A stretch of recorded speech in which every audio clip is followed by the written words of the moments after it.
Equal operator use பண்ணி நம்ம ரெண்டு டேபிளை ஜாயின் பண்ண போகிறோம். ஓகேவா? ஸோ ரெண்டு டேபிள் எடுத்துக்கிறோம். ரைட், கோர்சஸ் ஒரு டேபிள், ஃபேக்கல்ட்டின்னு சொல்லி ஒரு டேபிள் இருக்குது. இந்த ரெண்டு டேபிளையுமே காமனான காலம் என்னன்னா F_ID F_ID. காலம் நேம் மட்டும் இல்லை, காலம்குள்ள இருக்க ரோஸ்ல இருக்க வேல்யூஸுமே நமக்கு மேட்ச் ஆகுதா? ரைட், இப்போ நம்ம ஈக்குவல் ஜாயின் வந்து பெர்ஃபார்ம் பண்ண போகிறோம்.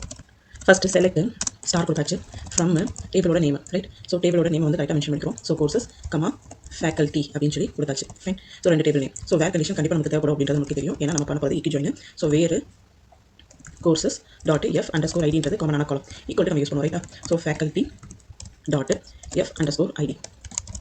ரைட், ஸோ இதை கொடுத்துட்டு ஈக்குவல் டு வச்சுட்டு ஈக்யூ ஜாயின் வந்து இப்போ நம்ம பெர்ஃபார்ம் பண்ணிட்டோம். ரைட், இது நமக்கு கிடைக்கிற ரிசல்ட் பாருங்க. காமனான காலம்ஸை மட்டும் தான் நமக்கு ஜாயின் பண்ணி நமக்கு ரிசல்ட் வந்து ப்ரொடியூஸ் ஆகும். சப்போஸ் இந்த கொஸ்டினை கொரி எழுதுற பேட்டர்ல கேட்டாங்க அப்படின்னா நீங்கள் இந்த மாதிரி தான் கொரிஸ் வந்து எழுதணும். ரைட்டா? சப்போஸ் இதே கொஸ்டினை அவுட்புட் ப்ரெடிக்ஷனை கேட்டாங்க அப்படின்னா ஸ்டார்னு சொல்லி கொடுத்துக்கோமா. இந்த ஸ்டார்ன்றப்போ ஆல்ரெடி மீன். ரைட், அப்போ ஃபர்ஸ்ட் டேபிளில் இருக்கிற எல்லா காலமோட நேம் மீன்ஸ் கோர்சஸ் டேபிளில் இருக்கிற CID FID C name fees. ஓகேவா? டோட்டலாக 4 காலம்ஸ் வந்து இருக்கா. அதான் CID FID C நேம் ஃபீஸ்னு சொல்லி எழுதிக்கோங்க. நெக்ஸ்ட் அகைன் ஃபேக்கல்ட்டி காலம்ல இருக்கிற 5 காலம்ஸையும் நீங்கள் அப்படியே எழுதிக்கோங்க. ஓகேவா?